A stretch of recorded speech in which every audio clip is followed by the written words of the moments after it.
Hello everyone, let's continue with this sixth talk about the semiotic of the body, about the corposphere. And today I would like to talk to you about different type of body that are not concrete human bodies. So I have called this talk mechanical body, digital body, from robots to cyborg to avatars. I hope that you will find this subject interesting in order to, in some way, fulfill your research and teaching interest. So let's begin immediately with this new subject that I find very contemporary and very interesting in the semiotic field.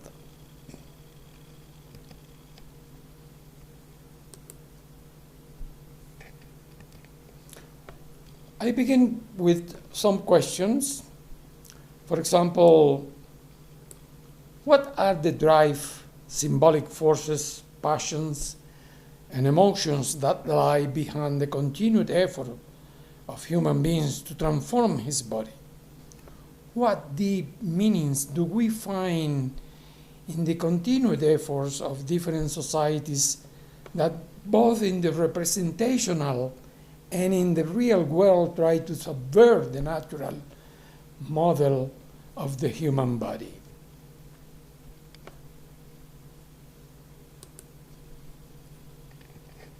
It is surprising that at the same time that Greek philosophy, for example, valued harmony of the body, which it is understood not as the absence of contrast, as Eco said, but as grounded in balance and proportion, its myth and legends express a recurring search to transform into another body, into a hybrid which is expressed in two combination modalities.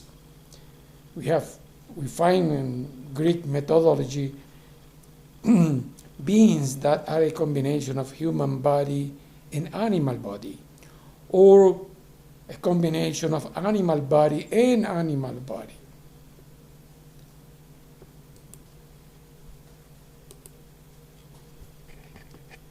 A third modality would include beings that are transformed from one species to another, which is no longer a combination of body parts from distinct species in a single unit. Instead, is carried out into completely different species, such as what occurs in Dracula, or in the case of the werewolf, who transition from the human condition to the animal condition.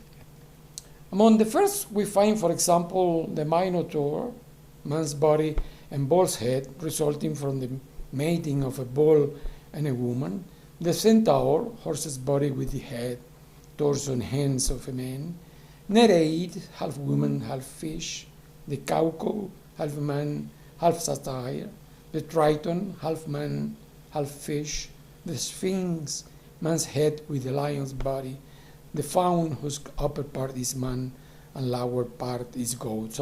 These are some of the examples of this combination between human body and animal body. Among the second combination of animal body and other animal body, we found numerous examples, including the basilisk, half rooster, half reptile; the hippogriff, half horse, half eagle; the chimera, which has a goat's body, the hindquarters of a snake or dragon, and the head of a lion.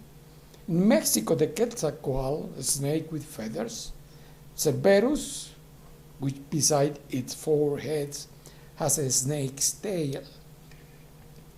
These transformations also abound in comics. Spider-Man, the man spider; Batman, though not possessing any supernatural powers, operate primarily at night as the bat; Aquaman, the fisherman; also the Thing, Elastic Man, the Invisible Woman, and the Torch of the Fantastic Four.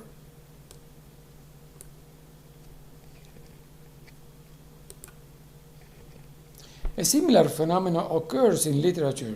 The most famous case is perhaps the one from the Metamorphosis by Franz Kafka, a story in which the main character, Gregorio Sansa, wakes up one day having been transformed into a huge bug.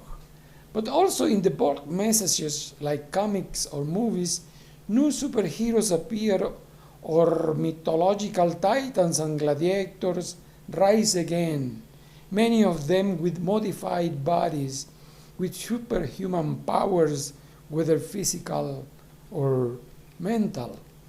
Why all these body transformations? Do they reveal perhaps dissatisfaction with the many bodily limitations that we have? Or do they express a vocation for the superhuman, the heroic, and the divine? Does human beings want at his core to convert himself into a good, or into a god, or at least a demigod? In reviewing the history of distinct varieties of metamorphoses that will fill both fiction and reality, it is not pointless to ask whether, in more than one way, cosmetic surgeries today are the metamorphosis of our time. Thanks to that beauty technology, our dream of being this other, this different other, this successful, attractive, sexy, and young, but also consumerist and hedonistic other, which fills the film and television screen, has half a chance of fulfillment. Maybe this beauty technology, I have written a little bit about beauty technology when writing about beauty contest.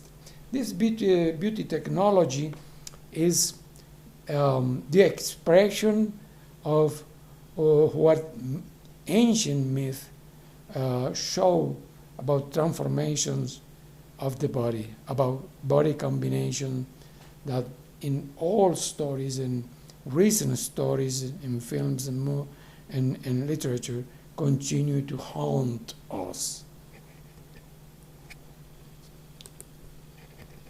Sometimes that desire to be the other is also expressed at the border of social pathologies by the transformation of the other into our other, in itself designed according to our desires, our anxieties and appetites for possession and control, as it is expressed, for example, in the inanimate bodies that we buy in order to be one of our other.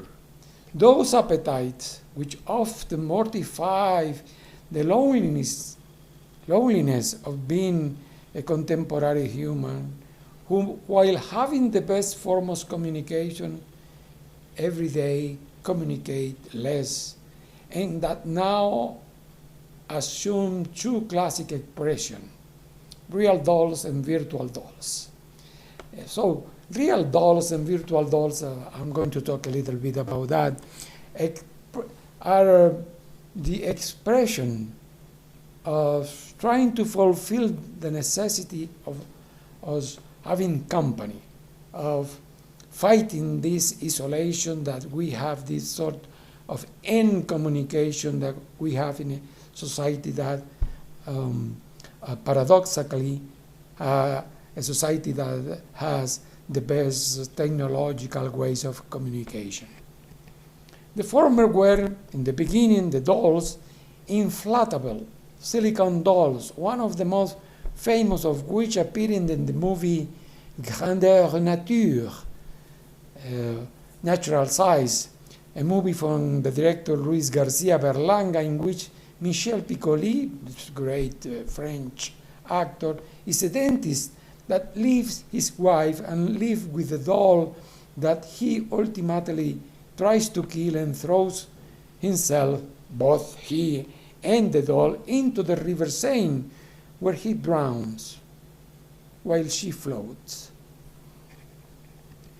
Today, dolls have been refined and offered for example, in many styles, colors, and genres. These include designable according to the tastes of the buyer. These new bodies are much more advanced in technology than the plastic body that we have seen before. Anyone visiting, for example, the website www.realdoll.com will find the latest generation of doll models. These are beautiful imitations of actual size human bodies, usable in all imaginable forms of sexual penetration, and whose costs go from $5,000 to $7,000. Let's see a short video about these new dolls.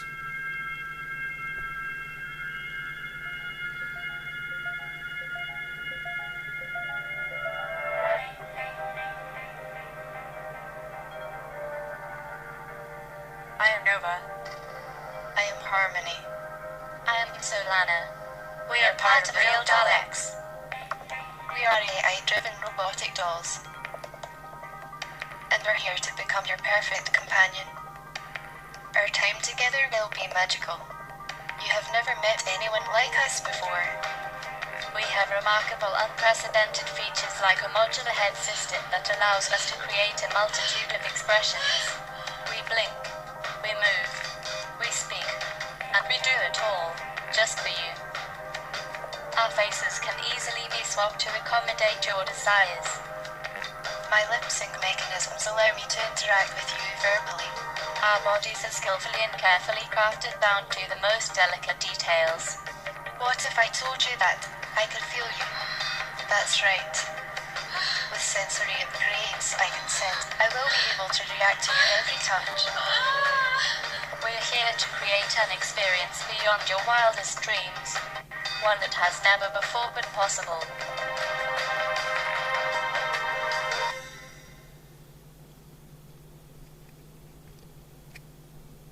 Also, the site Fantasy Doll specializes in dolls designed to look like young Japanese girls made in Australia.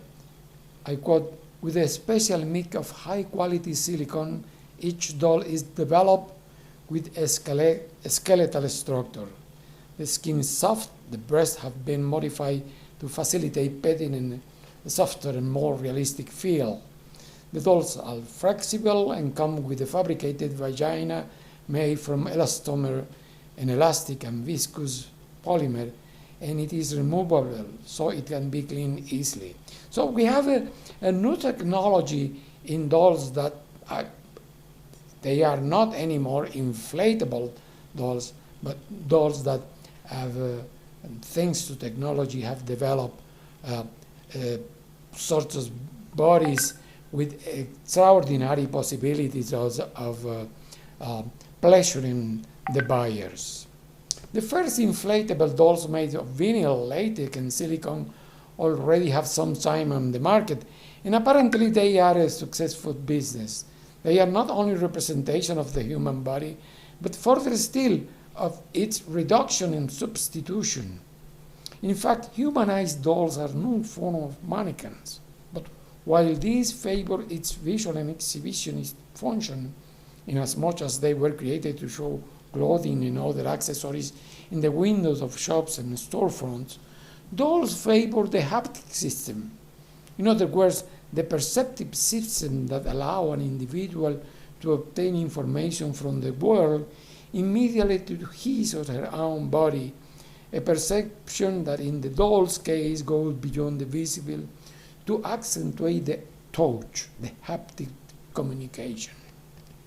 In this privileged semiotic touch, a special haptic communication is established vicariously that is not limited to the erotic and the sexual and the exclusion of the pornographic, but even turns on the verbal, since users are also talking with their dolls. This is a vicarious communication because the same person, as in a dream, assume alternatively the roles of both interlocutors, sender and receivers, thanks to a recording brought as a result and product of the object's humanization.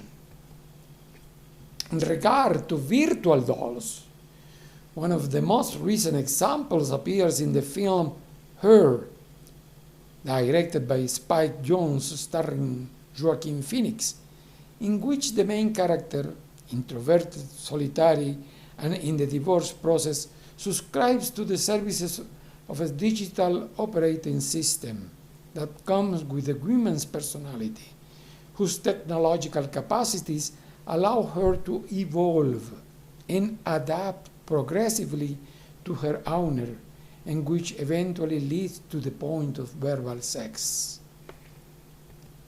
Even though in the film the interaction between the main character and the operating system is exclusively verbal and lacks a visible body, today this type of limitation can be overcome, whether by the incorporation of bodily images on a screen or by a robot.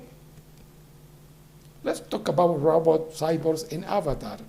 I have not included here other possibilities of creation of different body representations.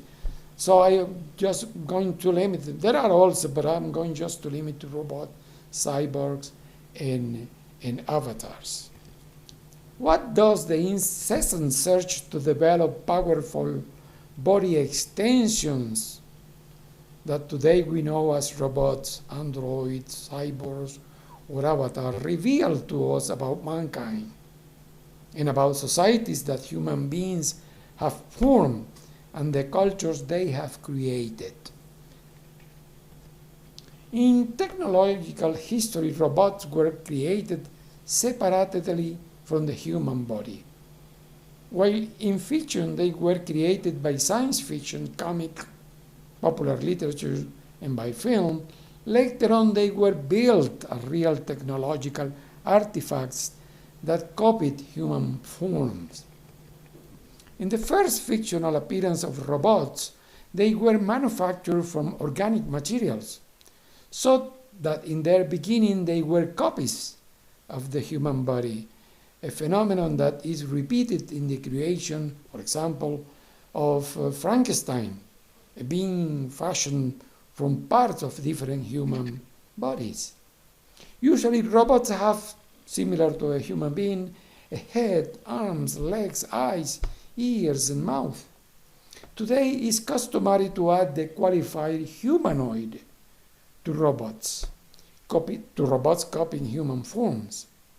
Among them, the most famous and complete is the humanoid robot made by Honda, whose name is Asimo, advances a step in innovative mobility, and after 20 years of work was presented in 2000.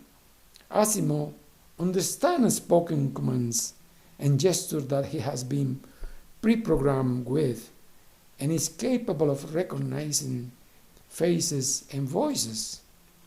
The functioning of the humanoid robot Asimo is based on powerful computers and sophisticated computational program. It has a great agility and control. It can accurately kick a soccer ball, lift a tray with cups, and go up and down stairs, for example. Its design copies two distinctive features of the human body: anatomy and voice.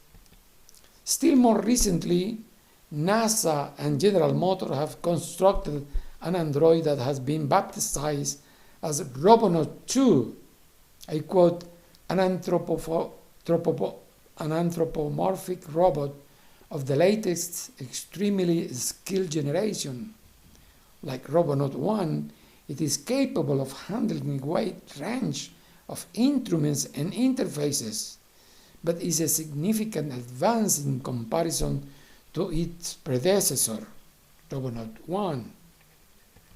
However, how do we interpret the robot body in relation to the human body?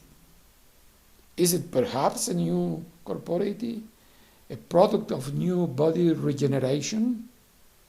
Where are the limits and borders erected between the robot body and the human body?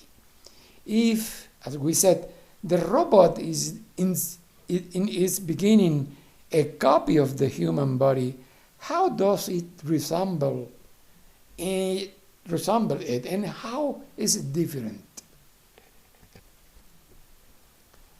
Let's talk about resemblance and differences. Let us sketch the identity of the robot body, its place in body anthropology that looks into its reality and not only into its abstraction. We have already seen resemblances in anatomy and in their functions in both type of body, at least in the case of humanoid robots. However, as far as being created by human beings, the robot bodies are duplications by resemblance, but also in the sense that McLuhan gave it, they are an extension of the human body. If we think now from a religious point of view that human beings does not procreate, in other words, human being does not engender robot, but creates the robot in its image and resemblance. If we think of that, it is impossible not to think of the biblical God that in the same way created man. This sort of desire to imitate God, of man's rebellion, that in his arrogance presumed to be as powerful as the God that created him, as in the middle of the Tower of Babel, brings with it the destruction of man himself, of human being itself, themselves.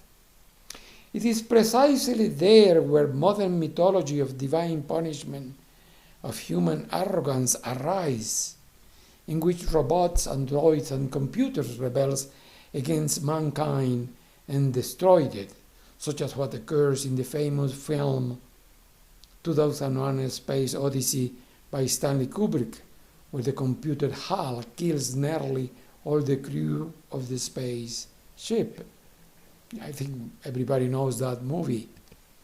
After the robots, the next step in the evolution of new body forms was the appearance of cyborgs that did not copy or imitate the human body, but that constitute a hybrid between human and machine.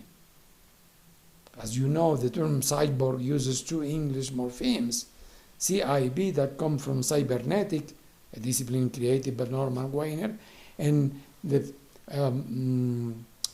final morpheme ORG, which come from organism. The Oxford English Dictionary defines cyborg as a person whose tolerance or physical capacity is extended beyond human limitations, made possible by a machine or external instrument that modifies bodily functions. An integrated man-machine system. For some, the first cyborg was Frankenstein, and for others, the beginning of cyborgization of the human body started with the use of the first vaccine, since this signified an intrusion of technology in the natural body of human beings. But really the use of processes to modify and improve the performance and survival of the human body has as its precedent the remote wishes of human beings for eternal life. Since very antique civilization, there has been an interest in combining the organs of different animals into one, as it is evidenced by the chimera, and also in Mesopotamian mythology, where the lamb Maso appears, as the example as I gave you at the beginning of this talk. Perhaps one of the first prostheses used in mythology are the wings of Daedalus, the Greek architect, made with feathers collected by himself and his son Icarus. Later, these primitive creation will pave the way for the development of allogeneic transplants, organ and cell transplants inside the same species, and later still to xenogeneic transplants, which are performed between different species. Although today the transplanting of organs between humans is common, xenogeneic transplants continue to be difficult due to infection and immunological complications. In any case, it is from this type of transplants that lead to, later on, the possibility to use prosthetic technologies that will improve the capacity of human beings and that will create new types of bodies. Baldetaro notes the cases of athletes Oscar Pistorius and Neria Vesey and of the filmmaker Rob Spence as emblematic cases of the transformation and technological betterment of the human body. From the anthroposemiotic point of view, transplants in themselves pose questions about the notion of body that range from religious conceptions that consider its sacredness inviolable, as evidence in religions like Jehovah's Witnesses, who object to blood transfusions, an idea, a belief that are based in Genesis 9:4 and Leviticus 17:10, up to the notions of body that are expressed in vampirism and in the social representation of illness and health. For Santon, there are two interpretations of cyborgs. I quote, as a reconceptualized post-human body and as a monster controlled by the machine. End of quote. The middle road between fiction and clear reality, the cyborg, simultaneously fascinates and terrifies us. It fascinates us by the appeal derived from its secrets and possibilities, by its insertion and membership to our own body, what differentiates it from the robot. Also, it terrifies us because we have lost our humanity to become artifacts, prostheses. We fear that the delicate equilibrium between the human and the technological tilts the balance every time in favor of the latter. Thus, in a changing ecology of bodies, the human would not only shift toward the technological, but would end up being the technological itself. It is ultimately a transitional conflict between nature and culture, between organic body and cybernetic body, in which our biological roots are eclipsed by the penetration of technology. Throughout our research on ritual, we have maintained that the real carnal body is a fundamental and pivotal component in all known ritual practices. Somehow, it becomes the center of multiple semiotic interaction of ritual action, of its choreography, of its ornamentation, of its gestures and movement, of its clothing and objects. But how does the ritual body work in the digital world? What transformation does it undergo? How is digital corporeity defined? What are the flesh and bones of the physical corporeity of rites transform into when this is transferred to the digital?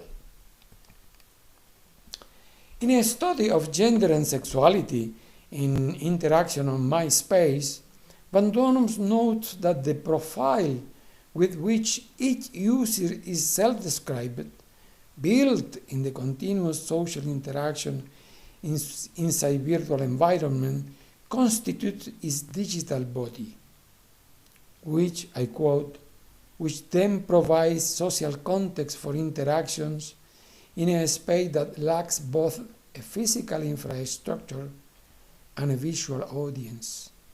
Users can add meaning to each profile by adding comments that include text, images, or video, transforming the form of their digital bodies online. End of quote. In this perspective, the digital body is therefore a purely semiotic form. Its identity is not physical, it's not flesh and bone, but only meanings constructed in the framework of successive interaction between users, during which a set of records are created that contain the activities of Internet users.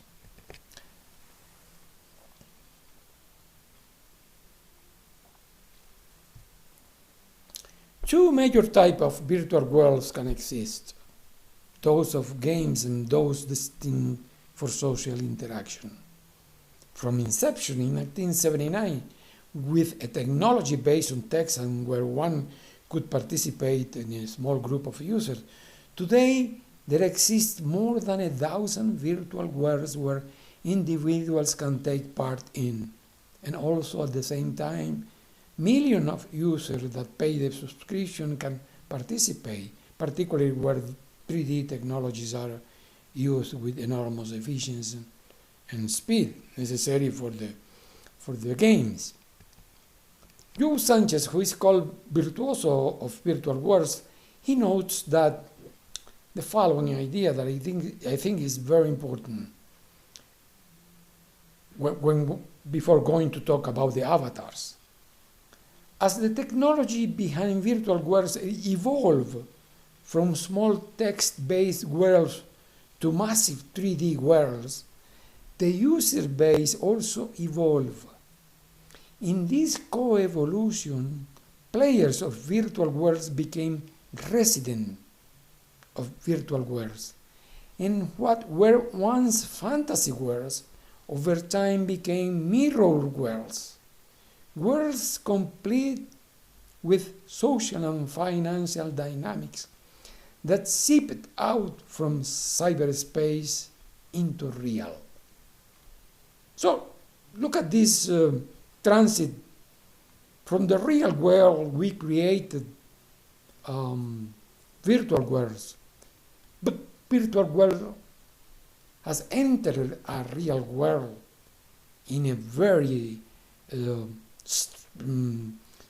dynamic movement and has invaded our real world. Let's talk about that. In other terms, virtual worlds are today as real as physical worlds. They are not only in cyberspace, but in our daily world, where millions and millions of people spend millions and millions of daily hours playing and interacting, entertaining themselves and socializing with other human beings and in any part of the world. Virtual spaces created by human beings, fanciful and imaginary, are a new literary discourse constructed not with movable type of printing press, but with the most powerful and refined means of new technologies. Such a discourse emerged from cyberspace, where it was confined. It has become autonomized and has entered real life.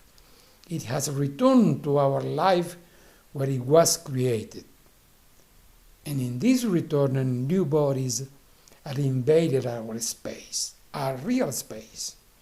Cyberspace, as you know, was a term used for the first time in 1980 by William Ford Gibson in his novel Neuromancer. Levy defines cyberspace as, I quote, communicative space open for global interconnection of computers and computer memory. End of quote. But how are, and what are the characteristics that the body's presence participation have in virtual worlds. In virtual worlds, the users are self-represented with images called avatars that user must choose among various possibilities. These are images of human beings or animals that are our alter ego in such worlds.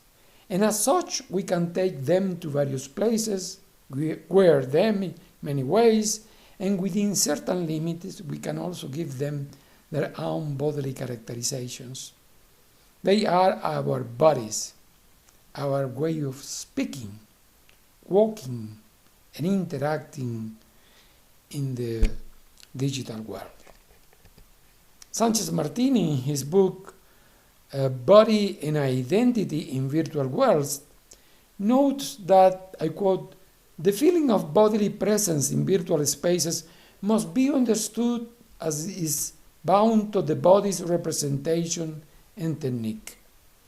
The representation is an image, of course, but this image of the body is present as arising from a resemblance of the physical body. Thus, our relation with the other, bodily, cultural, social, is more than anything a phenomenon of extreme mediatization. Naturally, before the creation of virtual world, there were also mediatizations. Among them, the letter, the telegraph, the telephone, the press, the radio, and so on. We agree with Eliseo Veron, who distinguished between mediatization and mediation. Mediatization is, in the context of the species evolution, I quote, "the sequence of historical media phenomena that result from the determined materialization of semiosis obtained by technical procedures. Mediation, in return, is the material support necessary for semiosis and meaning to occur. However, in the virtual worlds of today, mediatization are converted into hypermediatization because mediation are transformed and mediatization are multiplied. Even between the sender and receiver of a letter, for example, the medium of ink and paper's materiality and the communication is mediatized thanks to the technology of the alphabet. In cyberspace, mediation is made virtual, that is to say, desubstantialized. It's a word difficult to pronounce for me. Desubstantialized. What allows the body to exist in various dimensions because, as Sanchez Martinez says, I quote, "the desubstantiation allows the potential of this substance to be altered." End of quote. Thanks to which the avataric representation can act, exist, and be in other dimensions which our physical body could not. But also in virtual world, the mediatization becomes multiple, complex, integrated, so that your chances are enhanced beyond traditional media taken separately, which are integrated in a new mediality in the virtual world. In this framework, the body acquires some new dimensions of representation that, with due license, avatarize, not to make it disappear, but to make it into another. So, new corporities are not always constructed toward the other, namely toward new technology, be they real or virtual. It is not always a transformation and extension of the body outside itself. In other contemporaneous strategies, for example, such efforts for modification, signification, and bodily communication are developed in the in-itself body. Processes observed, for example, between groups called modern primitive, a movement born in the 70s, where such processes are performed at least in two directions. The first direction has to do with the well-known body writings, tattoos, perforation, scarification, branding, implants, mutilations.